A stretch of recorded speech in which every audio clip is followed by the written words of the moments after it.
capitalism, socialism, communism, continuity, that range.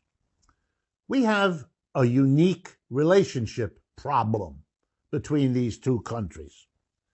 China is clearly an ascending, rising economic, political, and cultural power in the world. In stark contrast, the United States is a descending power.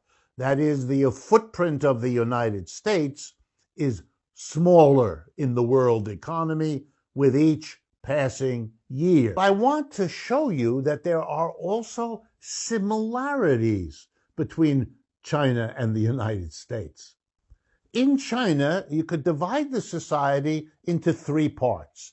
At the top is the Communist Party and the government it clearly controls. Underneath that are the private and publicly owned enterprises, the things that make the economy run. And at the bottom, the working class. In the United States, what's at the top are private capitalist enterprises, the big businesses that we all know run this society. Underneath them are the parties and the governments that they control. And then at the bottom, again, the mass of the working class. It's been the job of the politicians and the government to keep all this working. And they have done a middling job of that. That's why this country is descending and the Chinese are ascending. Their government at the top, party and government mobilizing, have proven themselves able to do things that the slightly different system, private enterprise on top, party government in the middle, mass of workers at the bottom, haven't been so successful at. Let me give you some examples because they're really important. Over the last 30 years, the Chinese system has grown much faster economically than the United States. 2 to 3 times faster. That's why the Chinese are now the only rival to the United States and the European Union.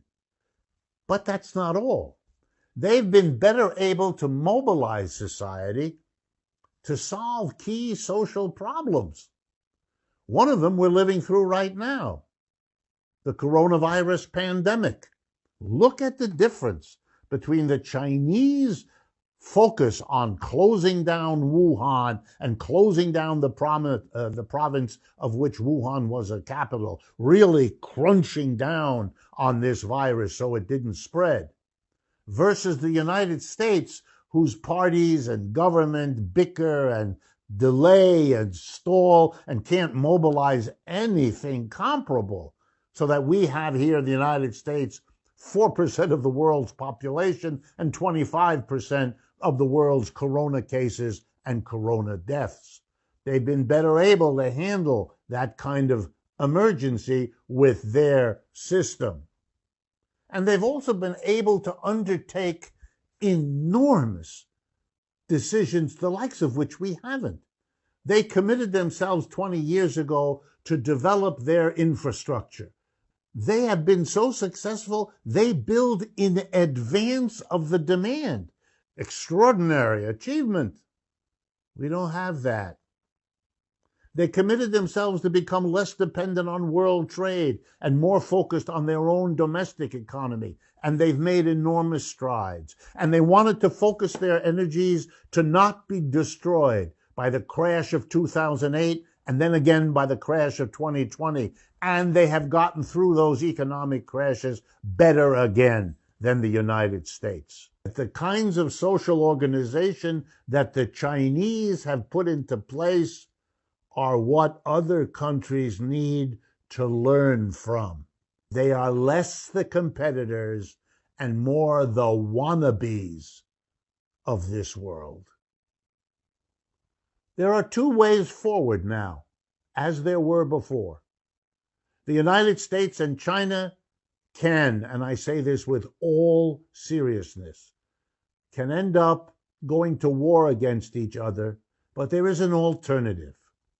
And the alternative is to understand that we could learn from each other's strengths and weaknesses, and an exchange of information, an exchange of products, an exchange of technologies could make both societies continue the prosperous coexistence that characterized the last 30 years.